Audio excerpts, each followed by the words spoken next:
Seja muito bem-vindo ao Cantinho Teológico. Meu nome é Gustavo Luiz. Vou apresentar o versículo 1 e 2 da carta de Paulo aos Efésios, no capítulo 1. Observe que começa com uma letra maiúscula, tanto no português, porque é o nome próprio, né? Paulo, e nós temos aqui no grego a letra pi, que equivale ao nosso P de pato, e aqui no caso, P de Paulo. Esta letra que está em destaque é o pi na forma maiúscula. Na forma minúscula, nós vamos encontrar ainda nesse texto projetado, como, por exemplo, na palavra patróis, uma referência a pai. Mas aqui está o P minúsculo que está na grafia fora apresentada. Feito esta observação, note que nós temos um ditongo, de modo que o alfa com o Y formam um som de au, não de ai. Na sequência, nós temos o L, o O e o S. E a gente pronuncia Paulos, no grego, koine. A pronúncia que eu estou utilizando é erasmiana. Terminou em OS. Significa que é plural? Não. E sim singular. Por isso a gente tem Paulo e não Paulos, traduzido. Temos agora a palavra apóstolo. Observe que houve uma transliteração e não tradução para o termo português.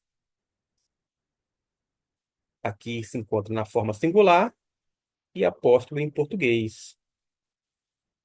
Apóstolos no grego koiné, apóstolo no português. A maneira como se pronuncia, basicamente, é a forma que se encontra na grafia, com exceção de que não termina com o S, mas no grego, terminação com ômicron e sigma indica singular, ainda faz aquela concordância exata. Nós temos depois Christu e Iesu de Jesus Cristo, ou melhor, de Cristo Jesus. Cadê o de? Alguém vai perguntar. O de se encontra aqui, ó. Indica o caso. Terminou com ômicron, Y, da onde vai a pronúncia vai ser U, da, por isso eu pronunciei Christu e Iesu. Note que essa terminação em U, em termos de pronúncia, o som, ela se repete aqui, ó. Por causa de quê?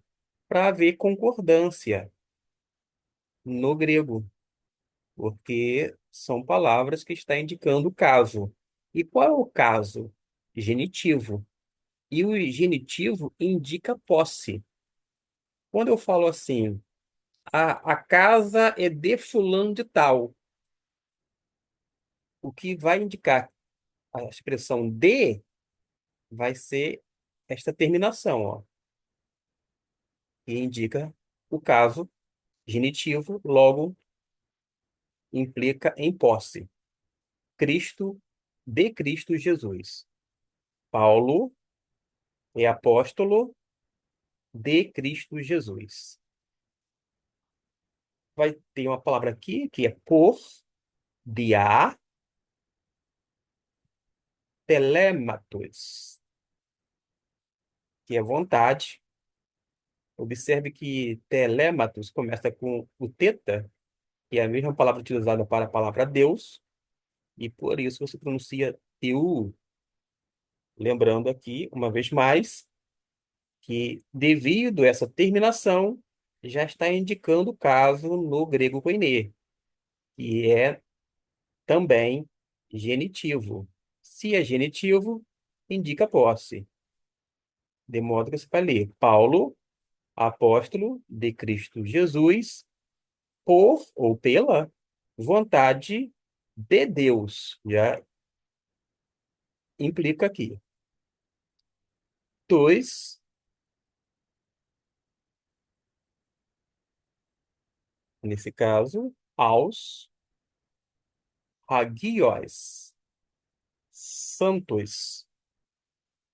O que eu falei anteriormente? Terminou em ômicron sigma, que equivale ao nosso OS, a palavra está no singular. E o contrário é quando termina em O e S. Ou, se você pronunciar o som fechado, O e S. Ois. Por isso que eu pronunciei hagios, ou hagios.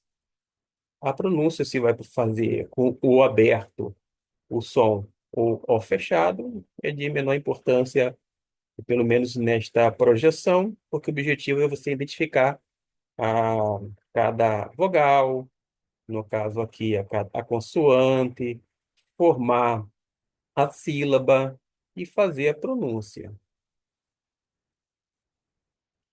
Hagios. E, como eu disse, santos. Uma vez mais. Dois,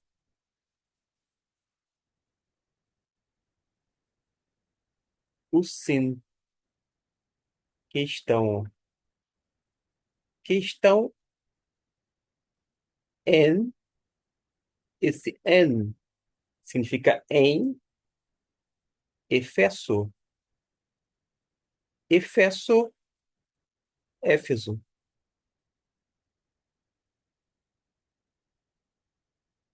Alguém vai dizer, mas não é Éfeso em português? Sim. Há uma não exatamente, há uma transliteração, todavia faz aquele ajuste para a língua e pronuncia Éfeso em português. Mas a sílaba tônica no grego está aqui, ó. Por isso que eu pronunciei daquela forma. Temos Kai, que é uma conjunção E. Temos a palavra fé, que é pistis, e aqui pistóis significa os fiéis. Esse en no grego significa em, uma vez mais, Christu Iesu, Cristo Jesus. Vamos para o versículo de número 2. Charis significa graça. Rimin, a voz.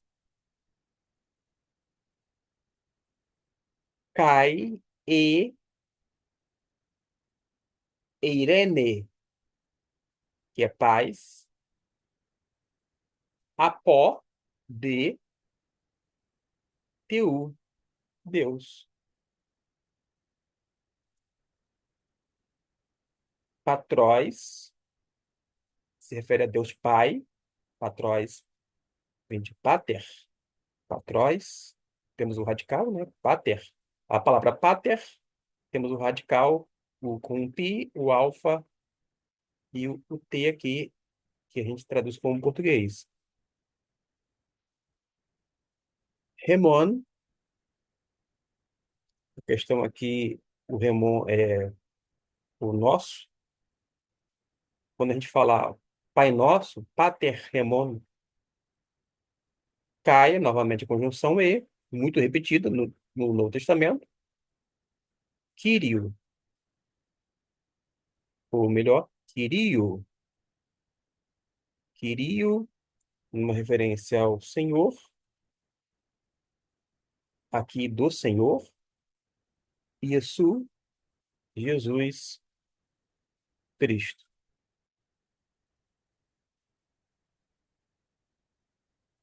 Vimos aqui a ideia das palavras, melhor dizendo, a tradução de cada palavra. E o que me chamou a atenção não foi nem o próprio texto.